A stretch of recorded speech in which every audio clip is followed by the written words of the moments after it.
and it's already rotating at 80 knots. Okay. I guess the trim must not be set correctly. Whoa. And it's climbing again. Wow.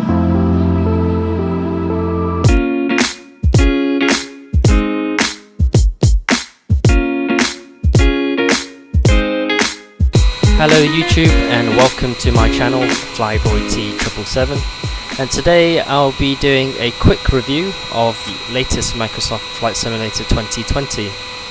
First off, I'll be flying this Boeing 787 from London Heathrow to Manchester, and then hopefully we'll get into a light aircraft and just do a circuit and just test out the different dynamics of flying a light aircraft compared to this Boeing 787.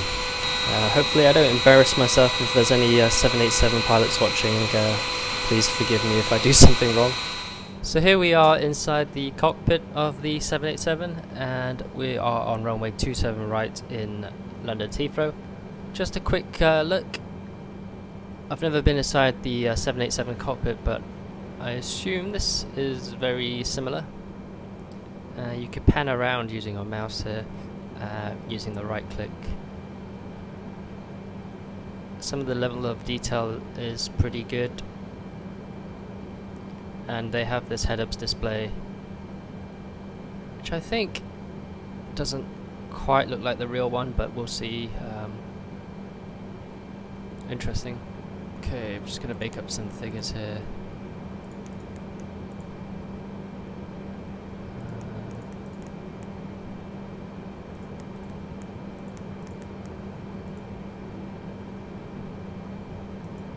All the switches on the overhead panel, just to see what works really. I must say it looks very similar to 777. So the seatbelt sign doesn't work. Pretty disappointing, as I'm sure a lot of you would love to hear the seatbelt sign noise go on and off. I'm pretty sure it would have been easy for Microsoft to just program that switch to make a noise as it goes on and off. Anyway, let's see if all these lights work. They do. Okay, so we're ready to go, or should I say I'm ready to go, as there's no one next to me.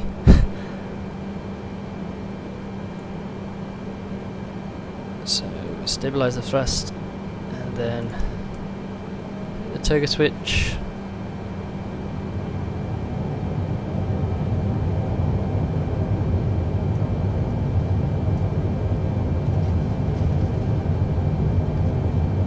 See the effect of the rain there, and it's already rotating at 80 knots. Okay,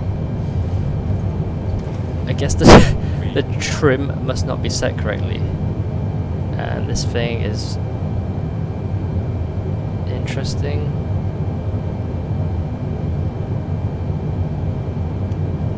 That instrument departure is not programmed correctly on the default, but anyway, I shall not criticize yet.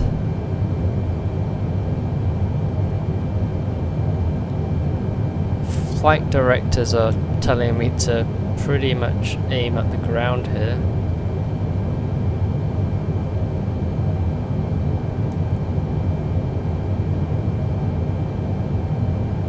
Okay, let's just put in the autopilot and see what happens, because that's going to follow the flight director. VNAV telling it to go down. A bit of lag.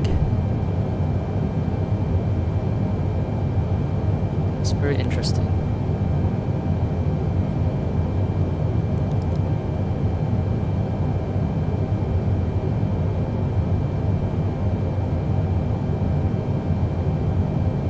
Okay, I'm gonna have to sort this out manually.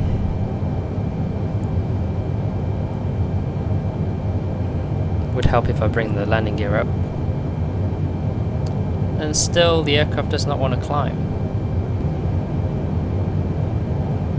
Okay, as you can see, the flight model of the flight management system isn't entirely accurate, and fortunately I was going to fly to Manchester. I still can, but I'm pretty skeptical of the realism here. So if you look outside, I must say the graphics are amazing. And the clouds are a little cartoony, they're a bit too fluffy and pixelated, but I like, you can see the ground there of London through the cloud. It's pretty nice.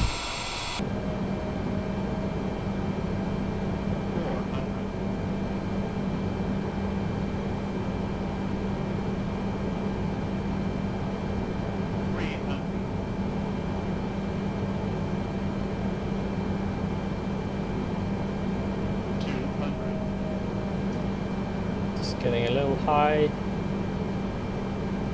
Leading off this speed. 50, 40, 30. Whoa! And it's climbing again. Wow. Okay, that's not gonna work. You have to do a go around. Let's go around flaps 20.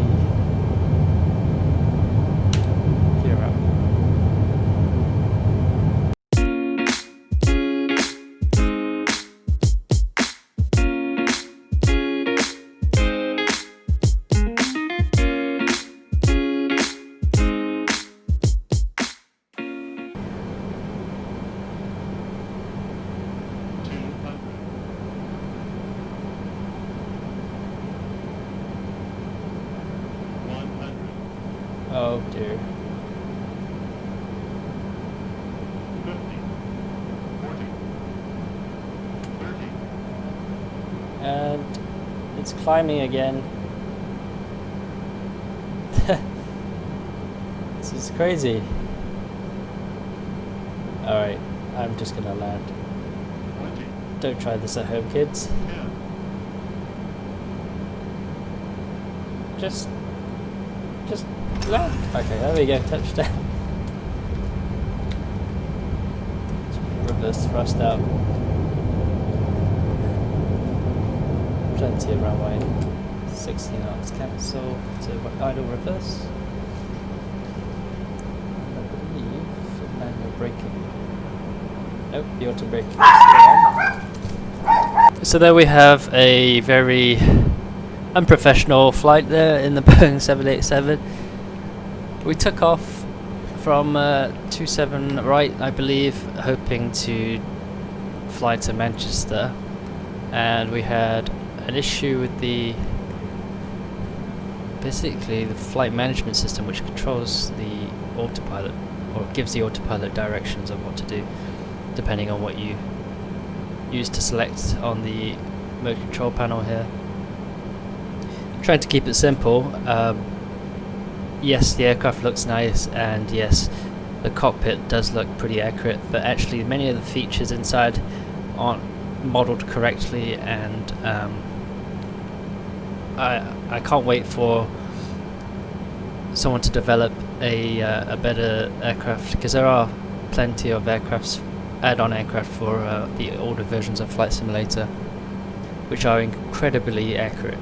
Now that we have failed, but managed to get the aircraft safely back on the ground, questionably safety, but let's try something different and go and head into a light aircraft and test out that. Just get up in the air, shall we? It would help if I'd released the park brake. Taking off here from 23 left.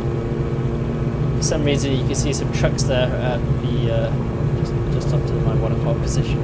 There is a road that goes under both the runways, but you wouldn't be able to see those cars.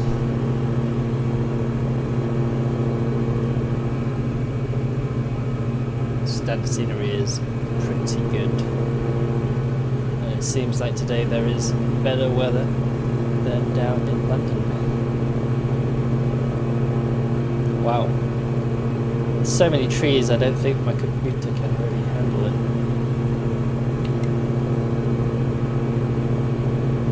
We'll just stay down here at low level.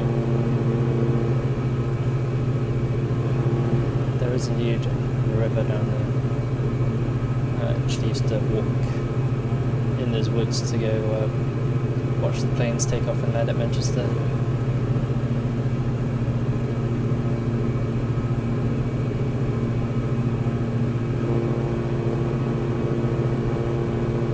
I'm just gonna try fly over my town where I grew up, just off to the right of the nose.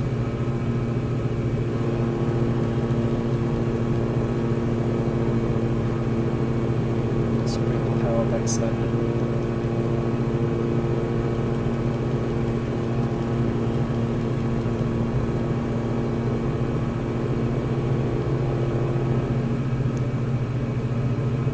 So this is the M56 motorway. I must say this is modelled almost like real life. If I remember. I think that's the Bollin River. And we're flying over Hell Barnes. As I said earlier, the maps that they use as big maps, and the satellite imagery is all correct and all the roads are correct. This is Hell Barnes Golf Course.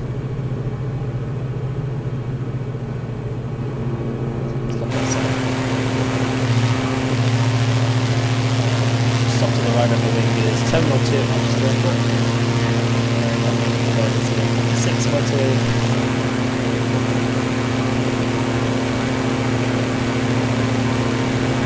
The aircraft was pretty realistic. Nice and light on the controls. Probably a bit too jerky actually. Maybe because if we just flew the 787, this feels completely different. The modelling of the wing with the sun reflecting off it is so realistic and beautiful.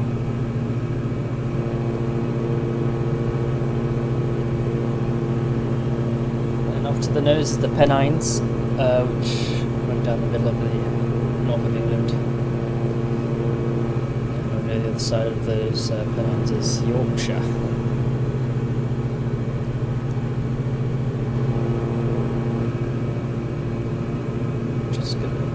Turn base here. The runway is so long.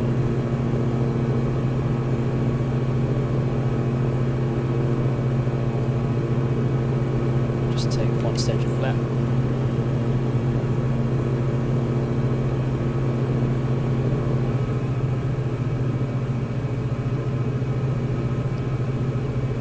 So we fly over Wythenshawe of Manchester.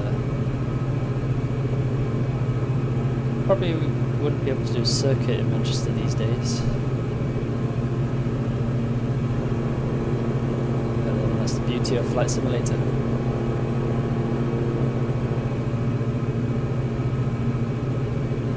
Let me know in the comments below if you're from Wythenshawe and you see your house. Okay, we go for full landing flap now.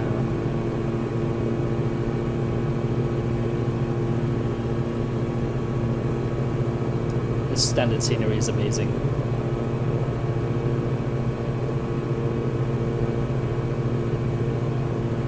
I wonder if they have modelled the runway, because runway 23 right here at Manchester is famous for having a hill right at the touchdown point, so we'll see. In fact, I'm going to land quite short just to check if there is a hill or a bump.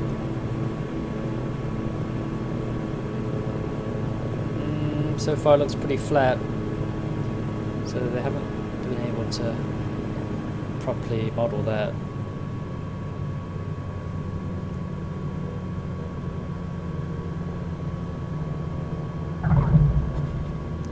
And touchdown.